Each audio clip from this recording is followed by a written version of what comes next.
Can we start by asking you to tell us your name and where you live, please? Yeah, my name's David Newnham. I live about 10 miles down the road in New Cross, towards Aberystwyth. How long have you lived in this part of Wales? I've been living in Wales since 2006 when I came to university, so what's that, 17 years? And which university did you? Aberystwyth. And your course was? Countryside management. Enjoyable course? Really good course, yeah. And let's go back now then to the beginning of your life and the journey you've had so far. Thank you for your time today. I appreciate your time. You're a very busy man. No problem at all. No problem. Where does life start for you, Dave? Well, I was born in Leeds. Neither my mum or my dad are from Yorkshire, but my dad was working in the coal mines. He'd been working in Pontypridd, South Wales. He ended up in Selby coal mine, so that's where we ended up in Yorkshire. From the age of 5 I grew up in Selby, a small town just south of York. Got the Selby coal mines there, 3 big power stations, and it's a very flat, arable landscape, and that's where I grew up. But my countryside influences were quite big. So I had a family in the Lake District, so I used to go there regularly, which was massively inspirational to me and probably what I ended up doing. Also, just near our house was a nature reserve.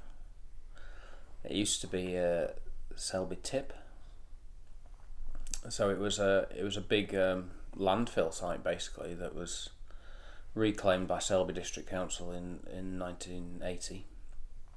But it's where they tipped all the bomb refuge from Hull back in the 1940s and 50s, and there's an old disused railway line there. And I grew up playing in the woods there on what the locals call the tip. It's actually Barlow Common Nature Reserve now.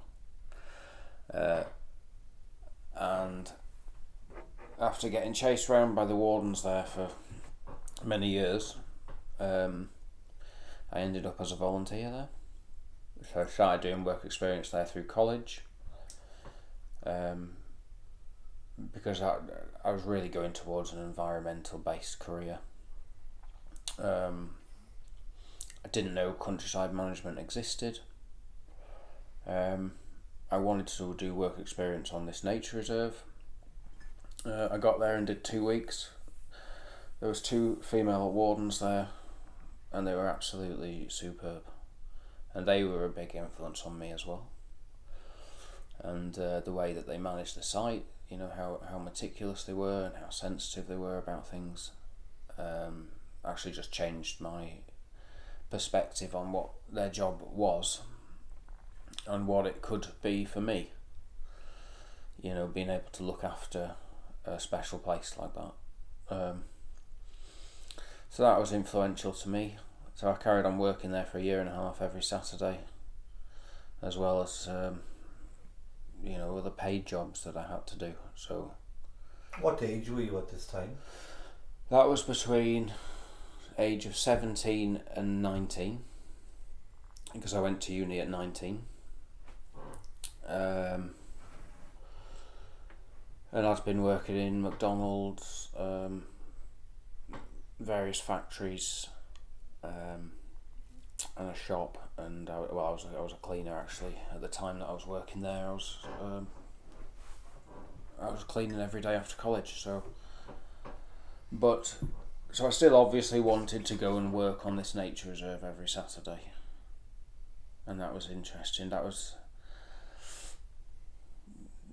probably the most influential experience then to what happened next, because it was my mother that found a countryside management course in Aberystwyth, a place I'd never been, but we'd had several holidays on the Welsh coast camping when I was younger, in a trailer tent. So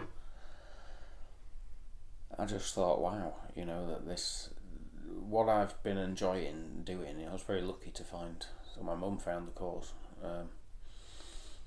in one of these brochures, because uni was just not an option for me at the time. I didn't want to do it, but because it was such a vocational course, I thought, yeah, countryside management, great. 200 miles away from home, on the coast of Wales. Wow, that was like a dream come true, really. Tell me, we're going to come back to your university days in Aberystwyth in a few moments. Tell me about primary school and secondary school.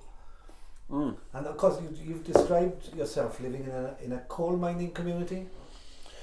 Well, parts of it around Selby are, yeah.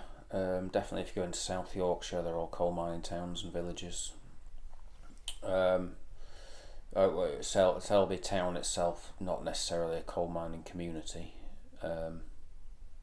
Some of the residents there will have be there because of the mines.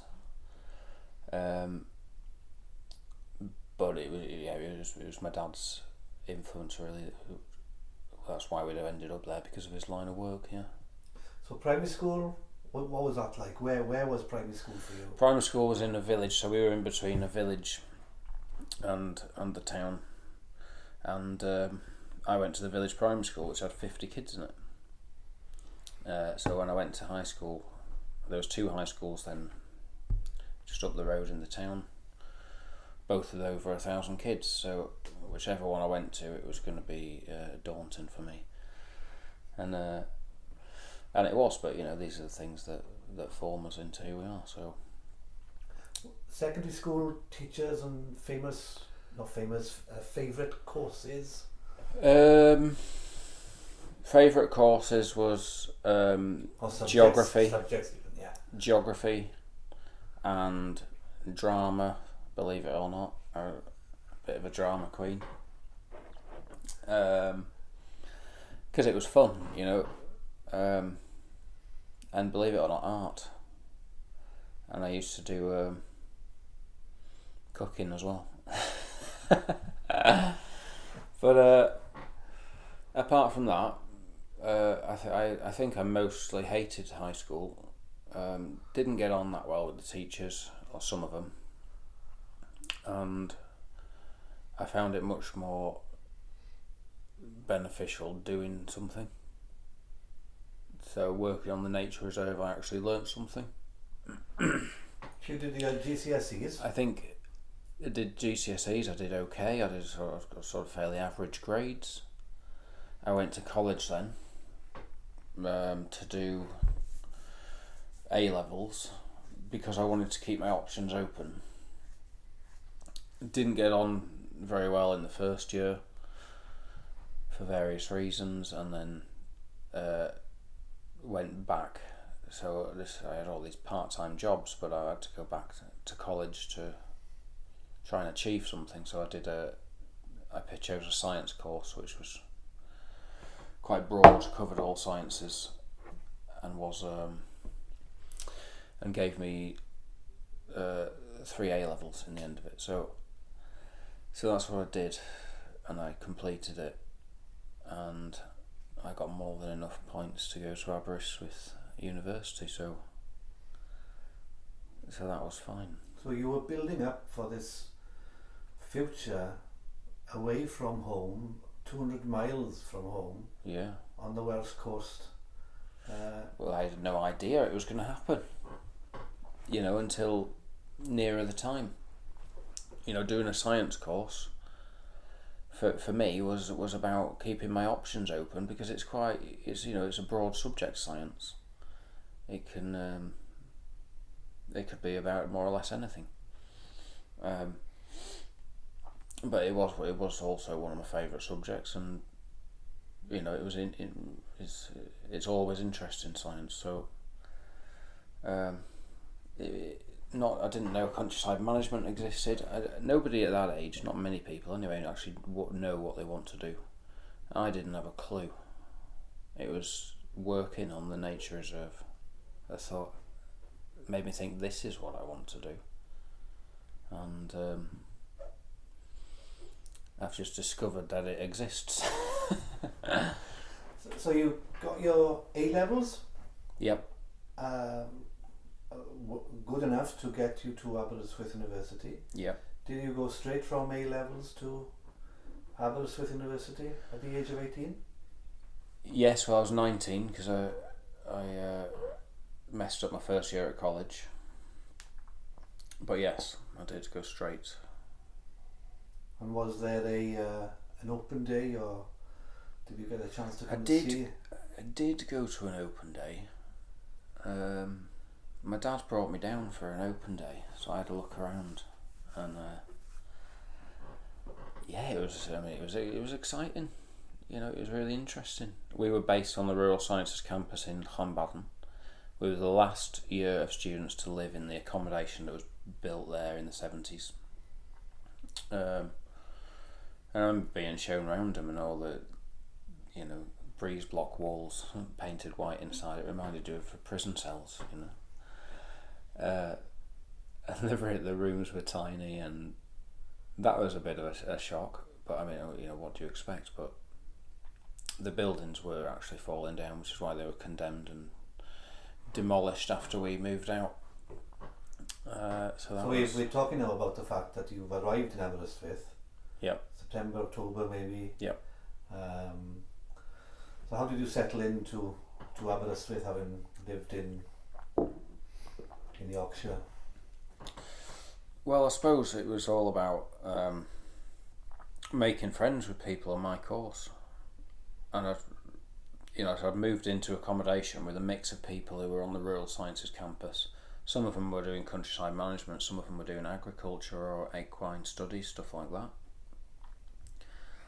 I was definitely worried, you know, that I wouldn't find anybody like the friends I'd had before, or they wouldn't be like-minded people.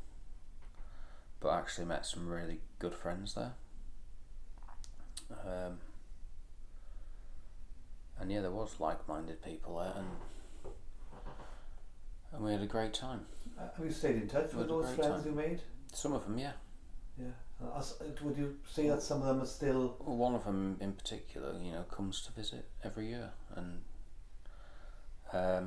there was a whole group of us that used to come. Well, they used to come to Aberystwyth every year as a sort of reunion, which was lovely.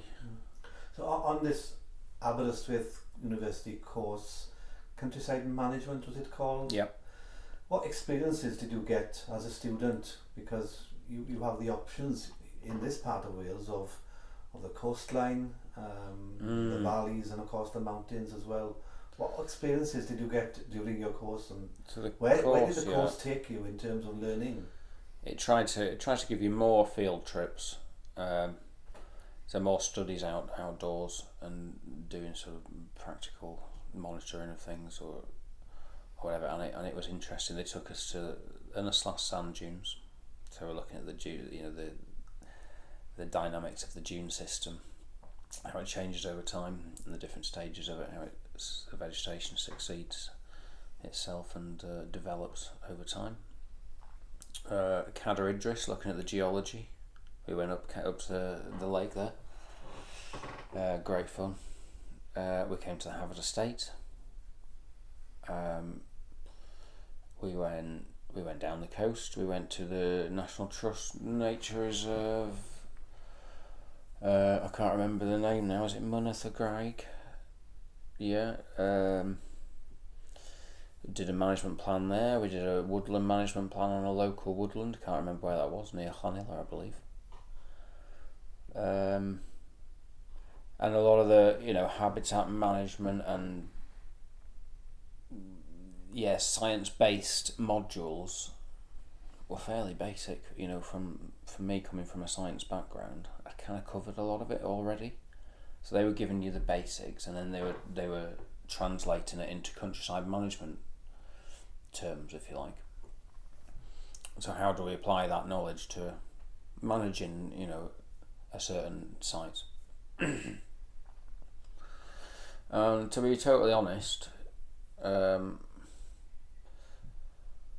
I probably didn't understand half of what they were talking about until I actually got a job. And the second year of that course was a year in work placement. And I'd visited the Havard estate as a student. We thought it was amazing. I didn't know what it was, why it was here, why we were allowed to walk around it. You know, I didn't know anything, but we came back in a car full of students with some good friends, and we spent a day just exploring this place in 2007. And I was the only person who applied for a work placement here for the second year. So how long was a work placement? it was 9 months. 9 months? 9 months of unpaid work. On the Havard estate? Yeah.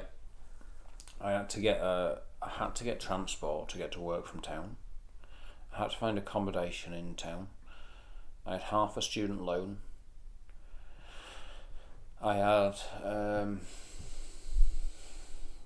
my dad's managed to get me a small van from his work, so they were selling off an old van. He sold it to himself for auction price. It was 725 quid. And we actually made money on it, but that was primarily to get me from town to work. And the Forestry Commission, who managed the site at the time, were paying my travel expenses, so that funded the insurance and fuel on the van. So that was what. So it was just food to sort out then, and it was definitely the poorest year of my life. You know, not being paid, but it was probably the best year of my life. So you would drive from Aberystwyth. Yeah. For a 9 month work placement in the Havard estate. Mm-hmm. What time would you leave Aberystwyth to be here by? 8:30. Yeah. And what did those 9 months give you in the Havard estate? What experiences did you get? What did you do? Responsibilities? Well, I suppose I was quite ignorant to what, you know, the history and what the place was all about even then, although I'd started to read up, you know, and brush up on my background knowledge a bit. Who was here then? Who looked after you this afternoon? So the Havard Trust were here, in the office, and the Forestry Commission were also in the office, and they had a partnership arrangement with one another, and that included a financial contribution from the Forestry Commission. So that's how it was run. Is that the Havard Trust, who I was actually working for, that was who my placement was with. They were pulling in a stream of public grant money to restore Havard's key features to their former glory, to improve public access and reopen the paths that made it famous 200 years ago, and to just increase its community potential. And so I was in the Havard Trust office. I was with a chap called Paul Dan, who was the estate manager at the time. He's now went on to the Forestry Commission, which is now Natural Resources Wales, and he's doing really well there. So I still actually working with him in some capacity, because where I am now in the National Trust, we still have a relationship with him. So, and that was just brilliant, you know. Was it just Paul here? Just Paul, and so he was relying on me as a student on a work placement to help him do the jobs that he couldn't do on his own. And when I eventually started here, it was the same. I started off for the first 2 years relying on students on work placements. And the forestry manager, local area manager, who was in this office here, Tony Ellis, was absolutely superb. And so I got to know a really nice team. So you got quite a lot of experiences here. Yeah. Which parts of the Havard estate did you discover for the first time back during your work placement here? What what were the highlights that stuck out in your mind back then? What are we talking? 2007? Yeah, I mean, I massively, yes, it was 2007. Sorry, September 2007 when I started my work placement. And I just thought it was, it has this massive magical allure, Havard. So you know, for me, having massive interest in sort of wild landscapes and camping and walking and mountains and the ruggedness of things, you know, and which tied in with my hobbies. I just found it sort of endlessly wild and interesting. I couldn't believe how nice it was and nobody was here. So the wild sort of secretive side of it was a big thing. But you also got this sense of history. It's in the air. You can't avoid it when you're walking around. It feels like a really secretive place, like it's holding a lot of secrets. And it's all the little built features hidden under the moss. You know, little walls here and there, or even old ruins of follies and things like that, which I'd come across on the Aberystwyth Gorge walk and stuff like that. And then the Cavern Cascade, well, I remember, you know, Paul used to look after his young daughter on Mondays, so I'd be working on my own. So I'd be out doing lone working, doing jobs on my own, doing footpath jobs, repair jobs, the kind of stuff I loved doing. And it was about probably only the third time I'd ever visited the Cavern Cascade, and it was a cave going through. It's a cave. It's a tunnel, 20-metre tunnel cut through the rock, comes out underneath a waterfall. The waterfall lands in a pool that creates a massive sound. It creates spray coming down the tunnel, and it's a complete sensory experience. And it's spectacular, you know. And we're getting into like winter now. It must have been like late November, and I was working there on my own. But it got to about 4:30, and I'm working on the Cavern Cascade path. And I wanted to go back to the van, but I thought, I want to go and see the cascade again. And I went up there on my own, and I did go and see it, but I ended up running away because it was that frightening. And it was nearly dark, in my defence. I've dropped myself in it now, haven't I? Yeah. I do admit I did run away from it, but that kind of sums it up. You know, it's a terrifying spectacle. It does play with your senses. You can't hear anything when you're walking. You can't see anything. It was pitch black. There's spray coming in your face. The sound is thunderous.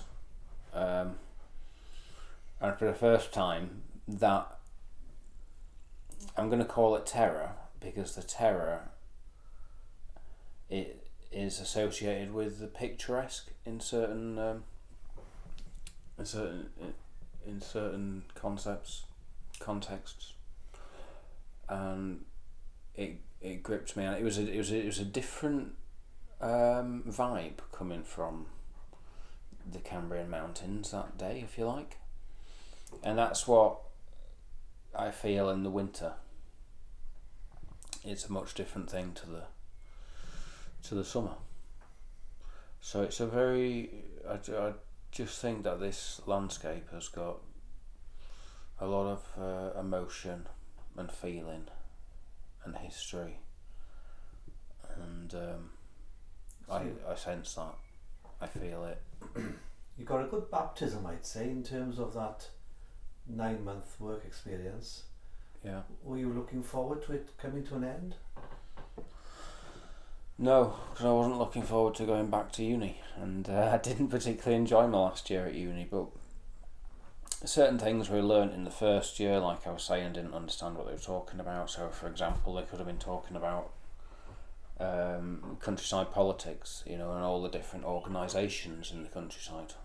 Well, it made a hell of a lot of sense when I did my work placement and I was talking to people from the county council or the forestry commission or the CADU who look after the historic monuments and things, because they were relevant to what we were doing. And then you can start to put people in the right place and say, oh, right, so they do that and they do that, and so you build up a network. I'm already building up a network of people who know me for being involved in a certain project or whatever. So that came in handy. Graduating then with a BSc, I'd say? No, it was a Higher National Diploma, a HND, which is basically a foundation degree. So I had the option then to top up to a degree with an extra year. I didn't want to, not interested at all, and especially since I got offered the Harvard job. So that's another story. How did you get offered the Harvard job? This sounds like the perfect job from what I'm hearing so far. The Harvard job comes your way. Yeah. How do you discover there's a job, and what you do to prepare for the interview, for example? Well, I got a good report from my work experience, which was good, but I expected that because I was enjoying myself. Paul Dan moved on to a job in the Forestry Commission, so I probably owe it all to him. But he'd moved on. The Forestry Commission brought somebody temporarily into post to help out the Havant Trust, and I was recruited for 1 day a week during my final year at uni, but this time I was getting paid £50 a day, so I was chuffed. And I was just helping to cover the footpath maintenance, and I already knew the jobs that needed doing, and the format of doing path inspections and drawing up work lists and the sort of weekly, monthly duties.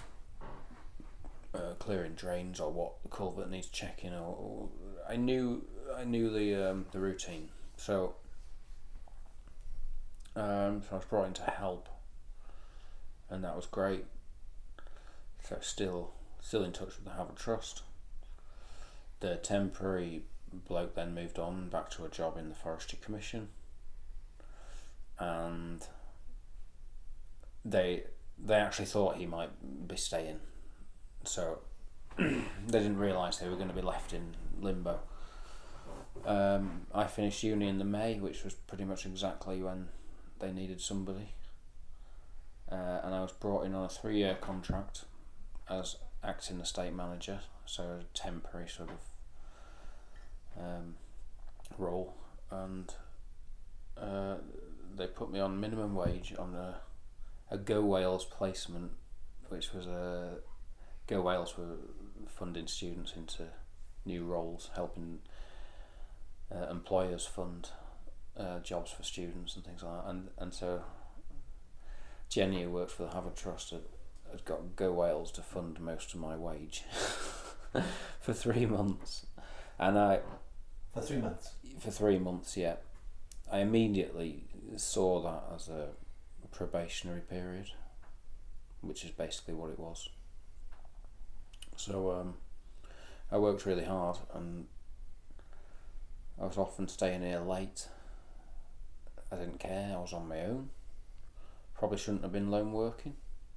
I was doing a lot of work on the footpaths, because I don't think the forestry bloke had done that much, so there was a backlog of work to get through. At this time you were being employed by the trust, yes? I have a trust, yeah.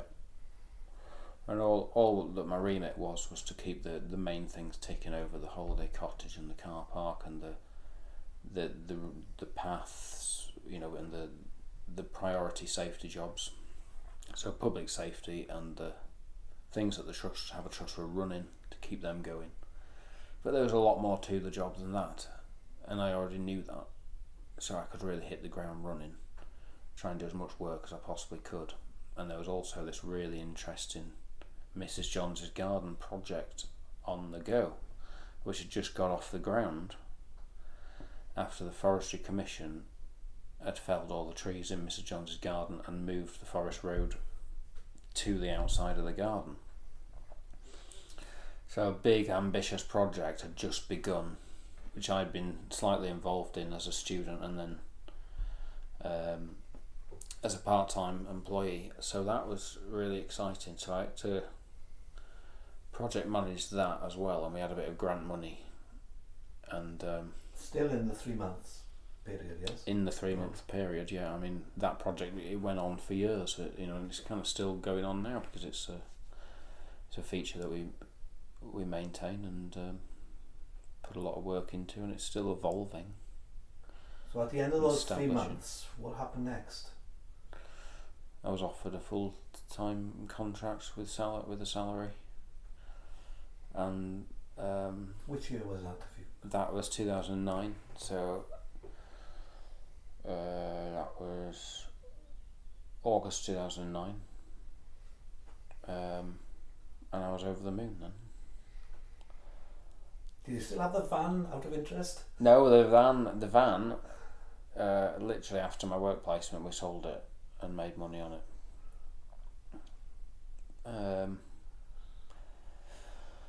So my last year at uni, didn't have a vehicle.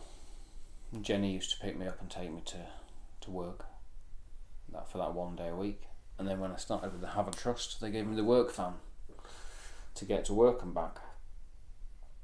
So that was good. So it was only... let me think now. It was about... It must have been in that winter, 2009, when I got my first car then. And I bought it from my dad. Yeah. Shocking really, because I think he got it for free. And he sold it to me for $3,000. So I was paying that off for a while. I think he got it off a next door neighbour that had died. The engine blew up in the end. Yeah. Anyway, I got my first car, and I'd also been offered a cottage on the estate. And by April 2010, I moved on to Havant and lived in Pencraigiau. Pencraigiau? Yeah, which was an old gardener's cottage / gamekeeper's cottage on the estate with some ornate value in that it had a Gothic picturesque style on the front with arched windows and pinnacles on the upstairs windows, massive chimney stacks, and you could see it from the Gents' Walk on the other side of the valley. But I mean, what a play. I've never seen a house like it, and still the nicest place I've ever lived. And yeah, it kind of blew me away really. I mean, it's not an easy place to live in the winter, but in the summer it's like heaven. So that was quite an experience. So how long did you live in that little cottage? I lived there for 3.5 years. On your own? Well, by that time I had a partner and we'd had a kid. And we had to move to town then.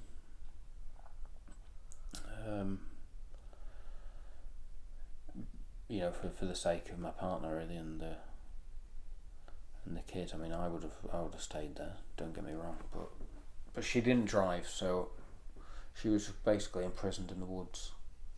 And if you know what I mean. So did you tell me when you took her to the Cavern Cascade for the first time, and what was her reaction?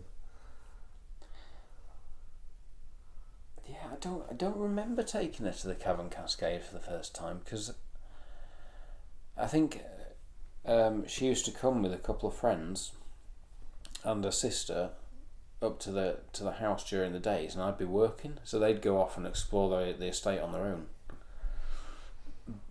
I don't remember getting that reaction, but I mean, taking anyone to the Cavern Cascade for the first time is a delight. Taking them all around Havard, is nice. It's nice to not see it like work, but to take somebody around for the first time and see it from that perspective again is always a pleasure to me. I mean, she definitely liked Havard.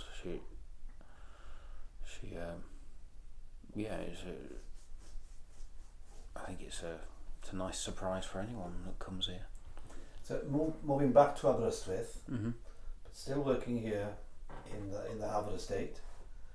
How long are you still in Aberystwyth living? Just 10 miles, 5 miles from Aberystwyth, New Cross. So in between here and Aberystwyth is where I live. So I just bought my first house a year ago in June.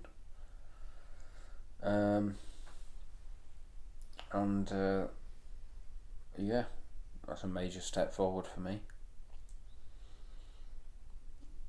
And we're no longer together, so it was really difficult to get a house. Is it just you in this house in New Cross? Yeah, just me.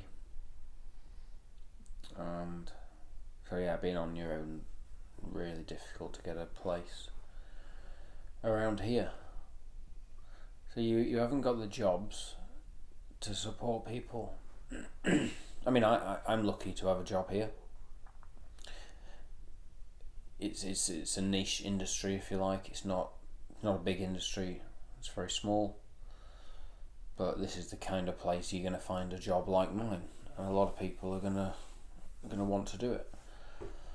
But there's not that many other professional industries in the Cambrian mountains. But the prices of the houses are professional. So yeah, it's tricky. Can I ask where your ex-partner and your child live? Still in Aberystwyth. Yeah. Is there an ambition possibly to move back to live onto the estate for you? Is that something you'd like? Definitely something I would like, yes. But I've got 2 kids in Aberystwyth, so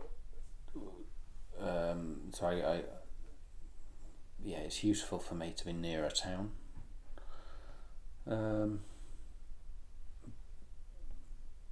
I don't think there's an opportunity to move back onto the estate. I think it was a once in a lifetime kind of opportunity. So I don't dwell on the fact that I moved out of there, but I do cherish the memories of living there. So over the years, therefore, your role has changed. Has it developed? How would you see the difference between those early days on the Havard estate? A little young student who was getting experiences every now and again, randomly, I suppose, and you're quite settled here. You're quite well known for being the estate manager, yes? Yes. At the Havard estate. What changes and differences have you seen over the years? Well, we've seen Havard develop as a site of interest. So the numbers of visitors have grown steadily over the years. The number of projects that we've completed in terms of restoring the landscape means that there's perhaps more to maintain, and that means getting in more support and trying to build our volunteer base. It's not all about the landscape and the nature, which is an interest as well. It's about the community here, And I soon, the longer that I've been here, the more I've got to know the community and got to understand it. And I think I think we're quite fragile here in a way. In that, we don't have the jobs, the economy. People are relying on places like CUPHAT, which is bringing people in. It's also creating opportunities for people, which you don't see many of elsewhere. So you start to realise the value of what you're doing when you get the county council getting in touch to bring expelled pupils here, or kids who are in school but not getting on very well. Certain groups that might be supporting disabled people get in touch over the years, and you get relationships with all these different groups, and you do guided walks for them, and you just see the value. People talk about well-being a lot. It's become a buzzword and all this, but actually, places like CUPHAT are massively important for the well-being of our community. Everybody who comes here and walks the dog knows that. Everybody who comes here to visit knows that. All these groups they might have disadvantages or be wanting to, education, wanting to learn things from here. They all know that, and obviously they're choosing to come to me at CUPHAT over other countryside sites that are a lot closer to Aberystwyth. We're 30 minutes from Aberystwyth, which makes us quite isolated in terms of travel. And so it's hard to get volunteers and things like that. But people do want to come out here. They want to come specifically to CUPHAT. And it's very accessible, and in one way you want a volunteer. If somebody's coming to work with you, you want them to do a certain amount of work to make it worthwhile them coming. Some of the groups that we've had here wouldn't necessarily be capable of completing a certain amount of work, and so as long as I've done as much work as I would have done on my own or with a colleague, then the fact that the group's there doesn't only adds value to what we've done that day because of how much they've got out of it. So I've got time to show people things, to teach people things, to work with these groups, and I just think the value of that is massive. And I don't look at it in the productivity way. As long as I've done what I set out to do, there's all this added value that should be tapped into,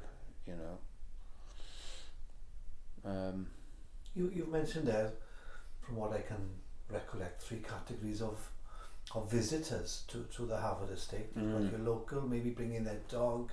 You've got your interest groups and your organisations who you work with, and I know I can see the pride in your response there to the fact that you enjoy having these people who are having difficulties with their life, but finding a lease of life, or a new lease of life, just by visiting the CUPHAT estate, and the opportunities that this landscape, this picturesque landscape, is giving those kinds of visitors. But also then you've got your traditional tourists. And tourists have been coming to this part of the Cambrian Mountains for a few hundred years, and the landscape itself was created for tourists, as I understand it. Can you let us tell us a little bit about how the landscape was created, who created it, and for who was it created? Well, the most famous owner of CUPHAT is Thomas Johns. He owned the estate from the 1770s through to 1816 when he died.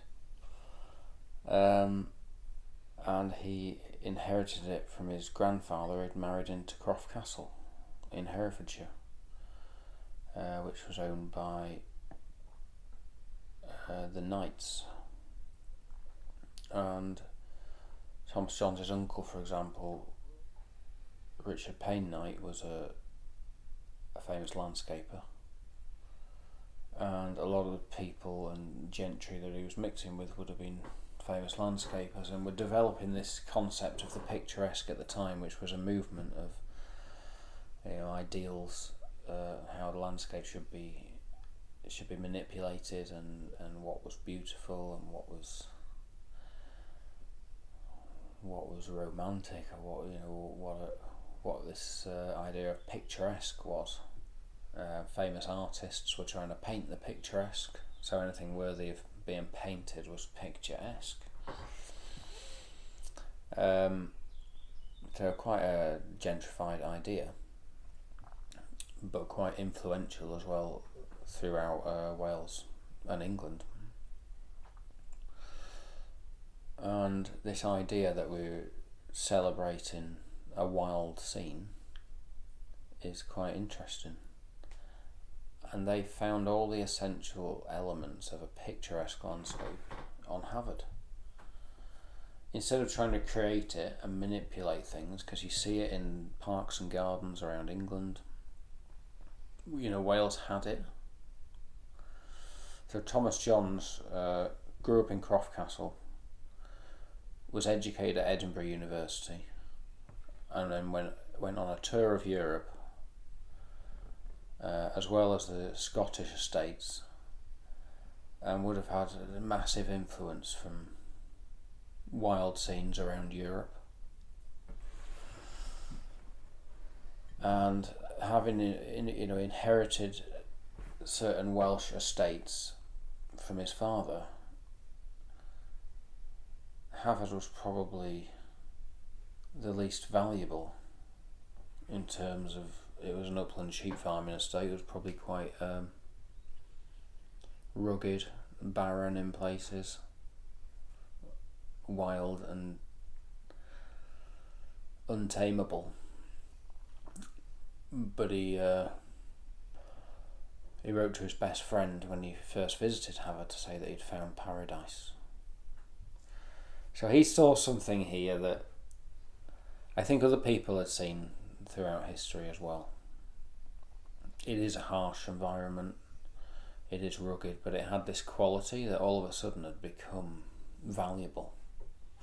So he started to manipulate Havard with his own tree plantings and building his own walks and views and follies, and the house, which wasn't the famous part of Havard, the landscape was, and visitors started to come from all over the UK. The Havard Hotel in Devil's Bridge was built by Thomas Johns to accommodate visitors to the estate. He turned Havard into a destination, and so tourists have been coming here for well over 200 years in search of picturesque delights. Can you describe to me a couple of these delights, these follies, as you mentioned there? I'm familiar with some of them. You've already mentioned the cavern cascade, but there are other little follies and strangities on the estate still today that people can view. Yeah. I mean, we're always trying to capture what John's vision was, and now obviously the landscapes change over time, so we're not trying to freeze Havard in time, but we're trying to capture what his vision was. And when you go around every corner on the estate, it changes. Sometimes the scenery changes, the viewpoint changes. I think that was part of these picturesque principles, that you'd surprise the visitor, you'd change the view, try and create that wow factor. And if you're on the Aberystwyth Gorge Walk, for example, you'll come across the Gothic arcade. which used to be 3 or 4 ruined pillars that didn't really resemble anything apart from a completely ruined folly, but were actually 3 Gothic arches made out of stone, towering over a quite sublime scene of the Aberystwyth Gorge, which is hard rock cut through by water, creating amazing rock formations in a deep mossy gorge. And there was already a chain bridge in place, so a wobbly chain bridge across a deep gorge, and towering over this scene was this Gothic arcade was built. Who built it or when it was built is not actually proven, but it could only have been Thomas Johns, in my opinion, and nobody else would have been messing around with that remote corner of the estate, given the accessibility problems post Johns, because the visitors got less and less, and it would have been quite an ambitious thing to build something like that in that corner of the estate. We figured this out when we had to restore it. But the only evidence of what it looked like was a 1939 John Piper painting. And the Havant Trust tried all the local archives, the National Library of Wales, and even put out a plea in the local newspaper for any old photographs of the Gothic arcade on Havant, and nothing was forthcoming, so we were surprised to get permission to rebuild it, but it's been a massive success. I mean, I found that quite an ambitious little project, because did it even work as a feature there? We kind of don't really know that until we've rebuilt it. Maybe there's other things similar that people can take from, but you've got a bit of a chain bridge crossing the gorge there, in front of it as well, and I think that the chain bridge complements the Gothic arcade. It does in the background as well, and the natural moss covered gorge is just, and it's in the trees as well, isn't it? Yeah, it's not in open landscape. This is very enclosed in the trees. It is, yeah.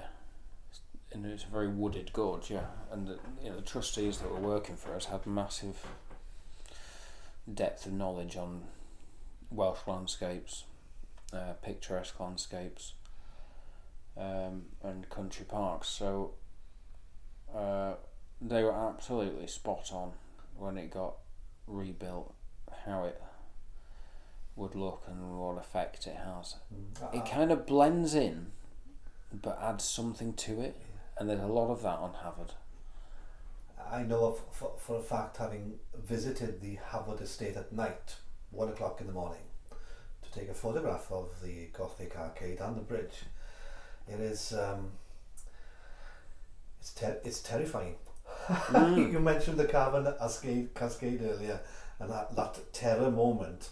It's the noise of the river, of the Aberystwyth. It's the darkness. It's an incredible experience, and to think that Thomas Johns has created a lot of the features in the Havant estate for daytime enjoyment, I suppose, and today possibly for people like myself who like to go out at night to photograph. I don't think he would ever have envisaged people coming to the Havant estate at night, because it is a wonderful place at night as well. Well, I think actually I love walking around at night. When I started living here, I did it all the time, especially in the winter. You look forward to a moony night rather than a sunny day. I did. And I just think that back in late 18th century, they saw these wonders just as we do now, and they were in search of adventure and this picturesque. They were looking for it. They were trying to make it accessible. They were trying to show it off. I think they wanted every bit of what we enjoy out of Havard, and they probably walked around at night as well, especially in a full moon, because it's almost like daylight. You're talking about accessible there, and this is possibly without entering the Havard estate directly or via the traditional ways, is you've got this bridge in the Havard estate where the river Peyran, I think, comes under it from one side. Yeah. But then you cross to the other side of the bridge and you don't see the river coming out the other side. You're familiar with that, I'm sure. Pontytull. Pontytull, yes? Yes. Tell me a little bit about Pontytull. I don't know much about the history. It's the disappearing stream. So the stream disappears into a cave. You see it coming on one side, it's disappeared on the other side. We think it's Thomas John's manipulation, but we don't know. I don't know much about it. I don't know much references to it from the past, actually. Yeah, it's an interesting feature, though. It is. It's unbelievable when you think bridges are built over streams and rivers, and you cross this bridge and you can hear and see the water coming down one side. You go to the other side, nothing. Yeah. Quiet, dry, nothing. So yeah, that I'm sure it's an influence of Thomas John's going back. What other highlights are there would you recommend today now for visitors, for local community members to come and discover in the Havard estate? Well, Mr. John's garden has come on leaps and bounds. That's because really well established now with plants that we started to plant in 2012. The woodland around it's all recovered. We did a lot of planting in 2010, and it's spectacular now. There was a bit of criticism back in 2008 when it was cleared and it was a big scar on the landscape, but the way it's recovered and been managed and guided by the Havard Trust into the wonderful garden that you see today, it's quite special. I don't know if you came to the Foxglove Fair and the music event the night before, so that really showed it off. I know the garden's come on even more now. It's more established now than it was in 2019, but some people who arrived at that had never been to Havard before. That was just the event the night before, and turning up with the sun setting, sort of shining down the valley and lighting up the garden, it was quite an amazing scene to turn up to a music event in a very isolated place, and people were blown away that one minute they're in the middle of a forest and they seem to be getting more and more isolated from civilization, and the next minute there's a walled garden in the middle of nowhere. So I think that has quite a stunning effect on people. You approach it from a woodland, so the garden is not really visible until you get to the gateway. So it's another surprise feature, but part of the Ladies' Walk, so visitors are supposed to walk through it. It was historically known as Miss Jane Johns' flower garden. So Thomas Johns' wife Jane Johns of Dollarcothy, she could experiment with her new seeds and cuttings and things that she was collecting, and show them off in the flower garden, which was getting on for about 1 kilometre away from where the mansion was. So no gardens around the mansion, which was set in a wild parkland, but then 1 kilometre away you've got a walled flower garden. So not typical sort of country house with gardens, formal gardens arranged around it, but the house was meant to blend in with the landscape, and then you had this surprise garden some distance away. So that's a real ambitious sort of manipulation of your grounds, I think, given that your gardener's got to walk a fair distance with a wheelbarrow to actually achieve anything. And today you have 4x4s. We do. We still struggle. I'm going to come back to the Foxglove Fair there in a few moments. I'd like to just touch on the mansion. Yeah. Can you just tell us a little bit about the house, the mansion that used to be here on the Havard estate? There was a house here before Thomas John's, the big farmhouse, lived in by the Herberts, and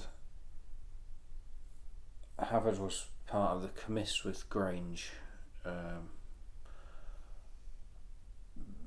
after the dissolution of the monasteries. So it became Havard. Its meaning is summer dwelling. So historically, people would be herding the sheep up here to graze the lands in the summer, and taking them back down to the hendra in the winter, where it is a few degrees warmer and makes all the difference. John's built a house on this site in the 1780s, and the original Herbert house was destroyed. John's house was a sort of classical Gothic style.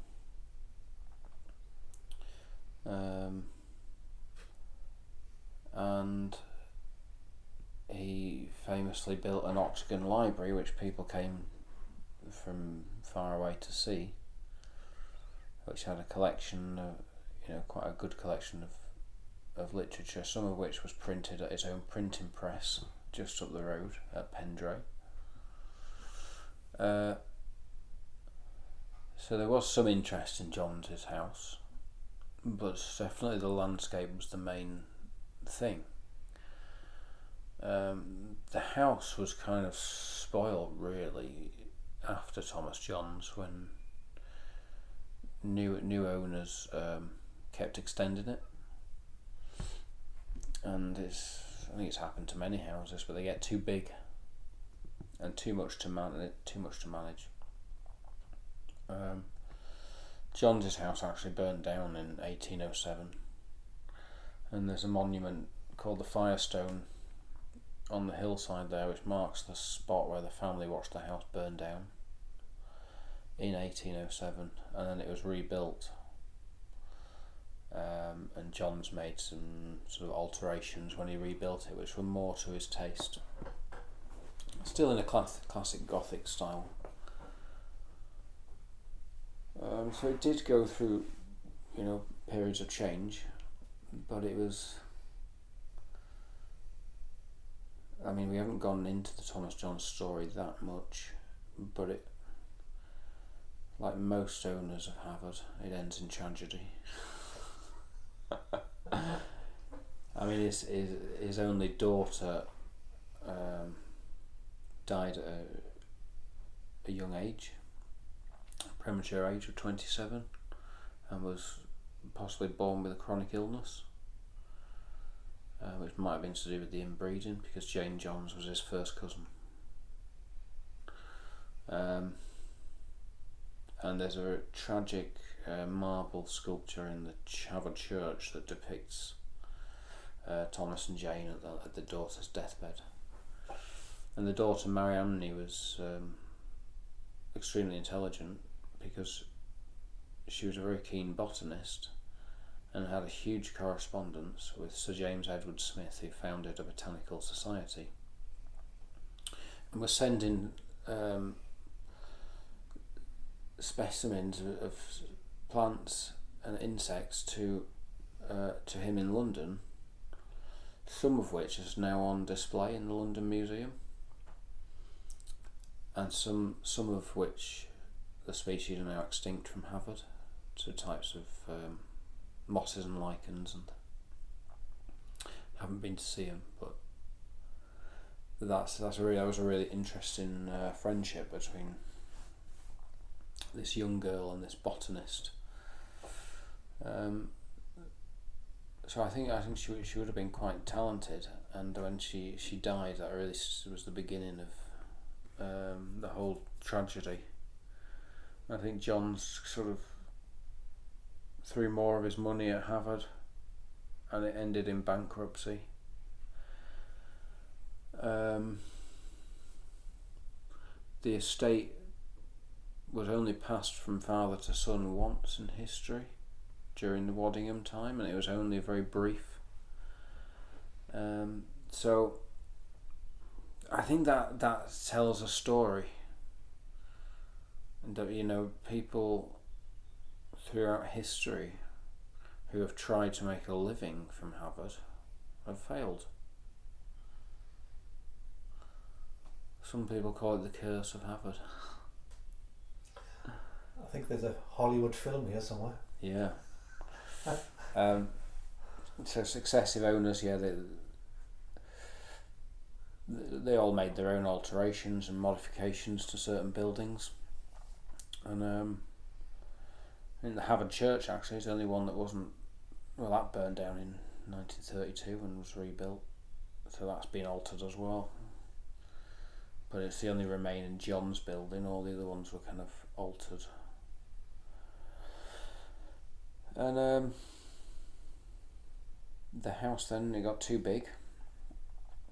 The last two owners of the estate in the 1940s were companies that were asset stripping it for timber for the war efforts, and any valuables from the house auctioned off, metals from the roof and so on. So in 1950, post-war, the estate was sold to the Forestry Commission, and it had been more or less stripped bare of most of the timber on the hillsides. A lot of it would have been Thomas Johns' oak trees,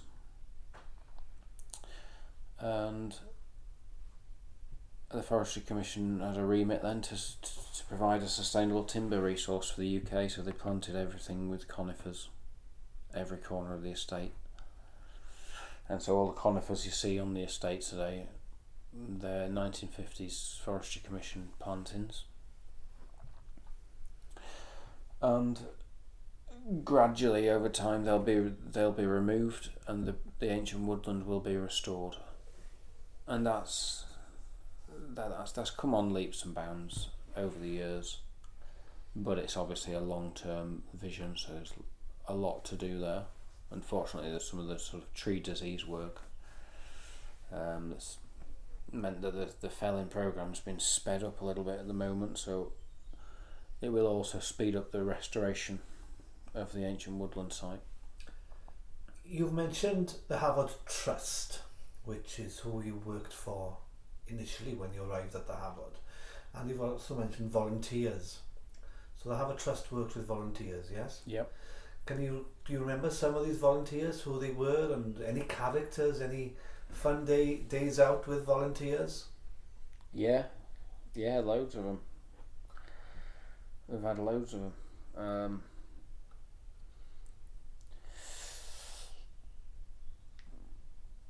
Should I name volunteers? Shout out to Ben Pugh. He was one of my first ones. So I haven't seen him for many years. Hope you're doing alright, Ben, if you ever listen to this. What did Ben Pugh do on the Harvard estate as a volunteer? Well, I think he was actually on a sort of tourism course, and the countryside management side of what I was doing was not that relevant to what he was actually studying. So I think he got a bit of a shock and a bit of an experience working with me, doing something completely different to what he thought he might be doing. And we had a good time, you know. He did it. So I think he'll take that experience with him for the rest of his life. not everyone's grown up climbing trees and doing physical stuff, so for a lot of people it's quite an experience coming here. Who else do we have? Chris Fletcher, a friend of mine, works with us. There's some stories I can't tell you, so I'm trying to think of one that I can. Well, I think you could tell me, but I could edit it out. But I get.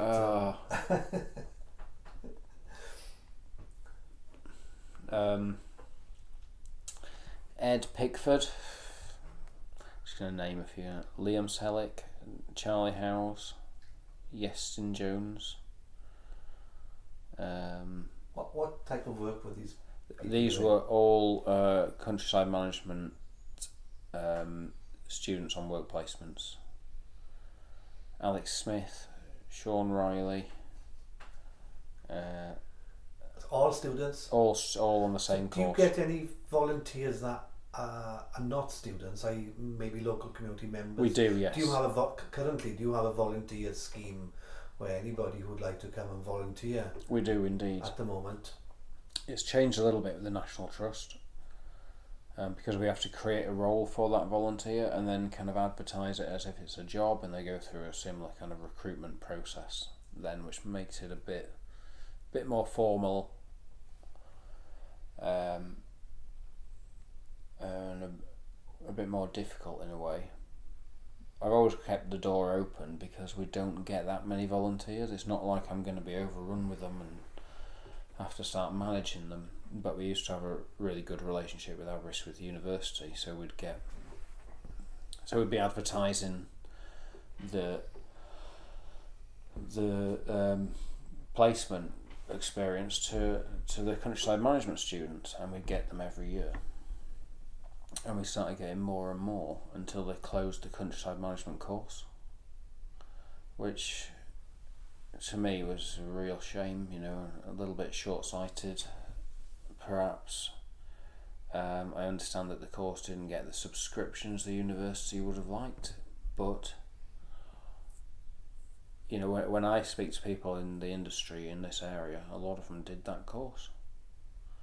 And Aberystwyth is an isolated place surrounded by countryside, and all these organisations, Countryside Council for Wales and the Forestry Commission and everybody, there was jobs around. So the experience and the education that people were getting from placements on Harvard was hopefully then helping them in the future. I'm sure it has. It'd be nice to know what all these people are doing now. But yes, we get other volunteers as well. Some of them just want to come for their own well-being. People like Peter White from Aberystwyth. He's moved away now, unfortunately.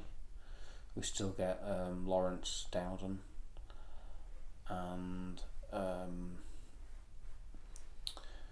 Steve Davis from New Row at the moment. Superb. They love Harvard. They have a passion for it. They love coming here.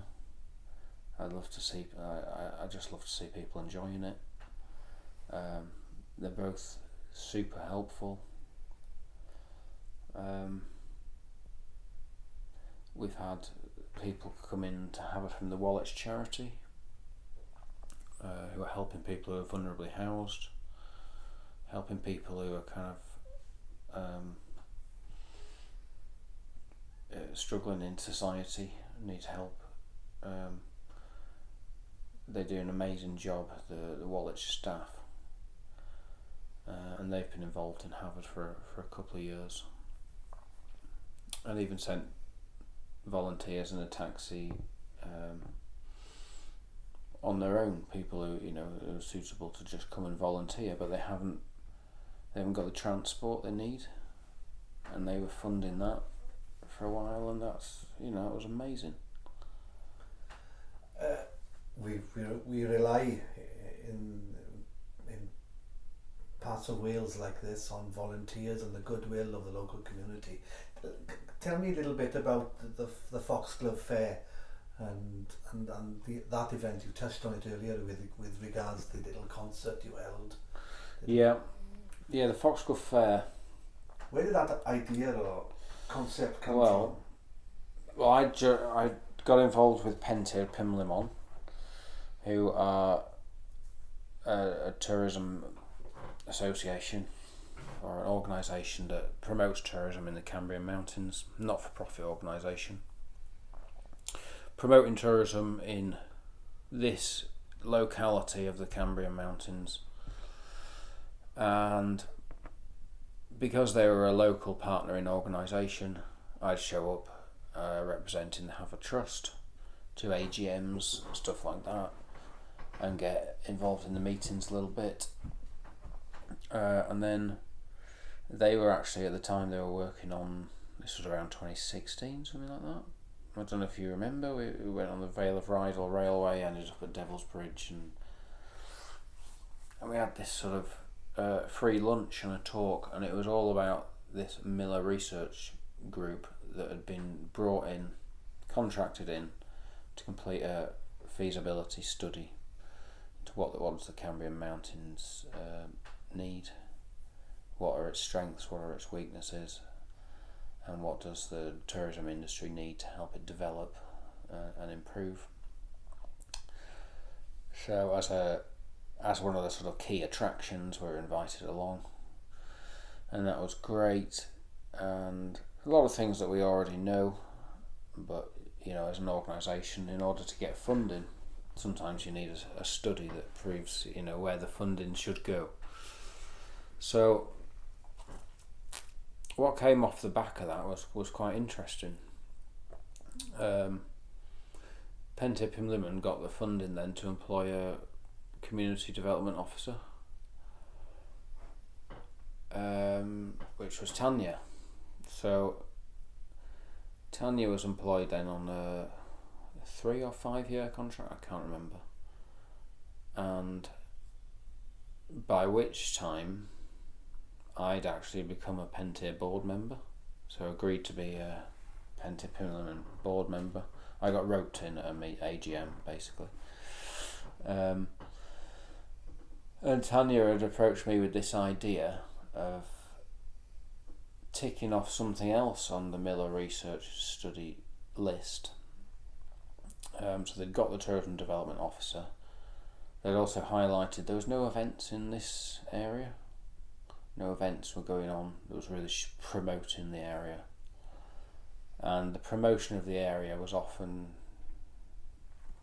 aimed outside the field to tourists. Because for businesses, they want tourists coming in. It's not all positive impacts that tourism has. But what was interesting is that the local people in this study didn't seem to know what was going on. They weren't joined up in their thinking. They didn't necessarily know what everybody else was doing on their own sites or attractions or accommodation. They couldn't necessarily recommend things to visitors. So we didn't have this strong tourism base where everybody was actually connected. It didn't feel like they were. So a big event which I think had to be aimed at local people. Just say, look, this is the Cambrian Mountains, this is what we've got.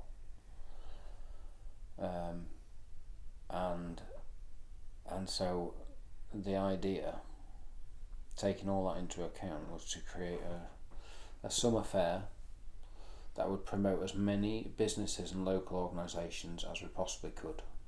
And that might include entertainers, artisan foods, crafts, local organisations and so on. So that's what we went for. We thought, okay, given that we've got this feasibility study, we'll get the funding to fund the marquee and stuff. And Tanya was looking at a venue on Havard. Well, it ended up being Mrs. Johns's flower garden, but I mean, if it had rained that day, we might have caused a bit of damage. Anyway, we had 57 different stalls in the end. So there were 7 food vans, 10 organisations inside the marquee with stalls, and then about 40 craft market stalls built around the inside of the path. So as people walked around the path, there was a market all the way around the garden, and it was absolutely stunning, the whole thing. Inside the marquees you had local brass band, children's choirs, things like that going on all throughout the day. And to make the most of the equipment and marquee being there, we had a music event the night before with 2 local bands playing, ticketed event with security and sort of the full shebang. And I mean, what an event! About 2,000 people came. So many of them were from Aberystwyth and didn't even know Havard existed. So that was quite telling. And I think that kind of sent ripples through Ceredigion, and people were saying, "Well, that was amazing. When are they going to do it again?" And it never happened again. We stared at each other in silence. What a shame and a missed opportunity, possibly. Could you possibly look at rejuvenating the Foxglove Fair?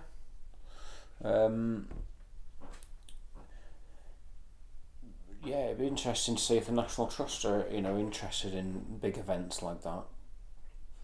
Because we had the grant, we could do it without having to make any money. People parked for free and entered for free. And we showed off as many local businesses as we could in a place that some people hadn't been to. It was quite unbelievable, really, that an event like that could happen in that location. And the weather was so good, people were sat around everywhere on the grass. The garden was absolutely full all the time. It had a festival vibe to it.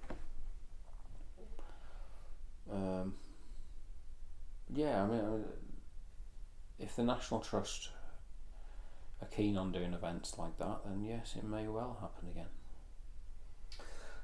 And on the estate, you have other kinds of events here. We're in a very nice looking building where your offices are. Yeah. But you've got one room put aside for wedding ceremonies. Is that correct? Yeah, it's the meeting room. It's got a full set of Warwick Smith prints of Havard viewpoints from 1810, and a big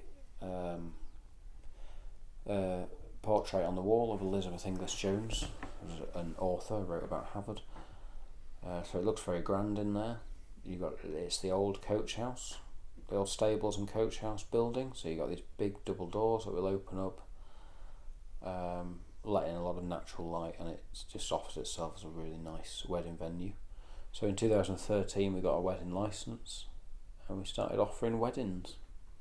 It wasn't a big money maker. We were quite blessed in the Havard Trust days to not have to operate as a business all the time. We didn't operate as a business.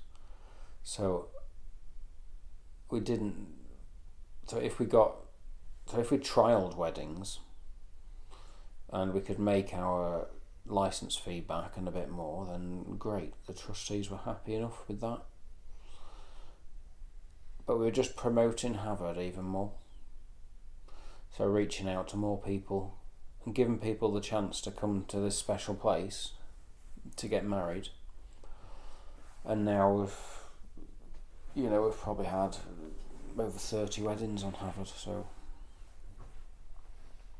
What a place for a setting for a wedding, isn't it? Yeah.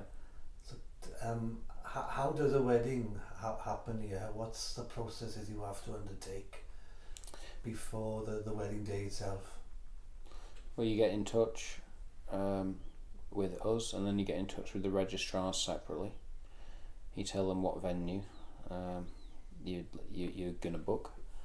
You arrange a date with the registrars first and see when they're available, and then you can book it with us. And they love coming to Havant anyway, and that's pretty much it. You know, whatever else you want, we can discuss when you come and see us. If you want a gazebo on the grass or some food bringing in, then great. You've had a wedding here recently? We've had 3. We have had a wedding here recently. We've got one tomorrow. That's why the chairs are set up in there. We've had 3 big receptions in Mrs. Johns's flower garden, which in a marquee. Now, the biggest one we had, we took a fee for renting out the garden. Bearing in mind it's public land, Havant, so you still can get public walking through. And you've got to bring everything. You've got to bring power, the generator, the marquee, the toilets, the catering. So this wedding was probably over 200 people. They must have spent a hell of a lot of money, and it was destroyed by midges. So no matter how much money you've got, you can't tame Havant. They had one of these midgie collectors inside the marquees that was good. But I think what that does is attracts them. So they come in. So they're all just coming in the marquee, and they had chefs in the back of the marquee catering, preparing food fresh. And they had towels wrapped around their heads with just their eyes sticking out like that. And they were, yeah. I was about to ask you a question about the challenges of organising a wedding here on the Havant estate. I mean, you've just done that so naturally. Yeah, I mean, don't do it in June. I mean, the problem with midges is if you're going for an evening event and you're going to do it outdoors, most places you're going to struggle. So it doesn't matter if you got loads of money and you've got a midgie collector, it's not going to work. Where's your favourite place on the Havant estate? God.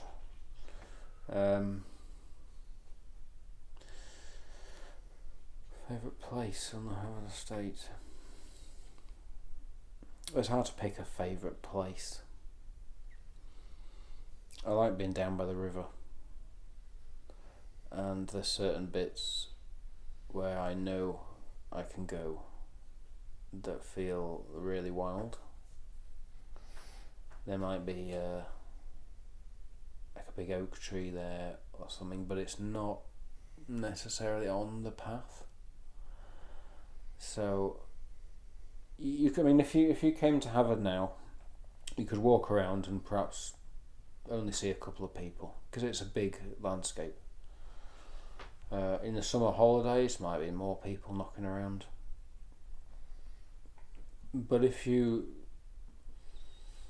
know where to go, where you can be completely on your own, then you can, and anyone can just go exploring off the path a little bit and just find beautiful, secluded little spots. And I like those. I like the feel of those untamed little spots where an old oak tree survived through the different layers of history, and it feels a bit more wild. In terms of wild and wildlife, what does the Havant estate have to offer in terms of nature and wildlife? Well, it's a deep, narrow, steep-sided valley in places. So you've got a south-facing side and a north-facing side. The north-facing side is typically darker, damper, and has a lot of interest in mosses, lichens and ferns growing there, and some of which are extremely rare. So that's quite interesting, and perhaps some of the estate should be designated as Celtic rainforest, like some of the woodlands in North Wales. They're full of these lichens and things. So that's quite interesting. The fungal life on Havard is spectacular. It's a local's favourite for mushroom foraging. And yeah, I mean, looking for fungi on Havard is incredible. There's that many different types and different tree species here, and the right conditions, I guess. It's really interesting. The bird life on the river is superb. We've seen a kingfisher recently. There's wagtails and dippers on the river regularly. Pied flycatchers, which apparently are quite rare still, but very common on Havard. I mean, you have to imagine as well, this is kind of a jewel in Ceredigion. In no matter what the landscape's doing around Havard, I mean, it's all joined together, but Havard's kind of safeguarded from any intensive agriculture, or and usually has a sort of more sensitive approach to forestry and so on, and so it's a bit of a haven for wildlife. The Pine Martin project has released pine martins here, so the Vincent Wildlife Trust, they came in about 2014 to do a study on whether or not they could translocate pine martins from Scotland to mid Wales to boost the numbers of an indigenous species that they think was still living here. But the only evidence of that was local people's accounts of seeing them. And they found that one of the best sites for it was Havard, because it had the highest abundance of small mammals, wild fruit and other food sources that the pine martins use, and I thought that was really good. So we had 7 release pens on Havard when it eventually happened, and the pine martins here have thrived. They've been living in natural den sites in holes in old trees. They've been having kits every year. The grey squirrel population is completely gone. I haven't seen a grey squirrel on Havard for well over 2 years. Outside of Havard, yes. As soon as I drive to work, I see them crossing the road. But on the estate, no. So does that give us scope to reintroduce the red squirrels eventually? Hopefully, if the two species coexist, which they do.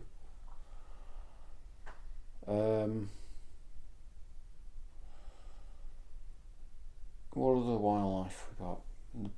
Interesting birds of prey. The goshawk is the most sort of interesting, ferocious predator. Top of the food chain on Havard, I would say. That's quite interesting. And there's something I'm forgetting which I wanted to talk about. Maybe it'll come to me. I thought you were going to tell me straight away there.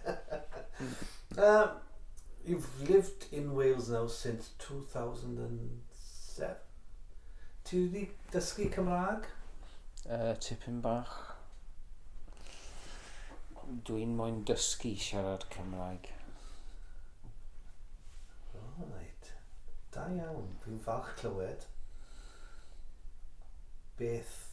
What you need to do, beth sydd angen gwneud I ddysgu Cymraeg?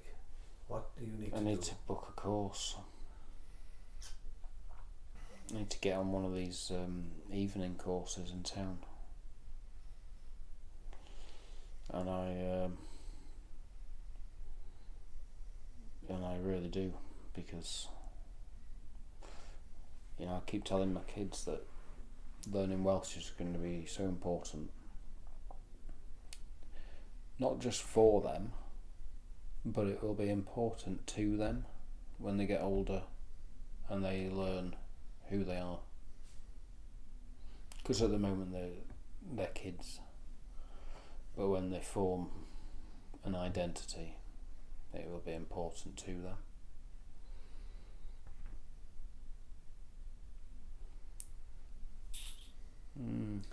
What has impacted most on your life in the last few years in the Cambrian Mountains? You live on the edge of the Cambrian Mountains there in Cross Inn. What has impacted most on your life?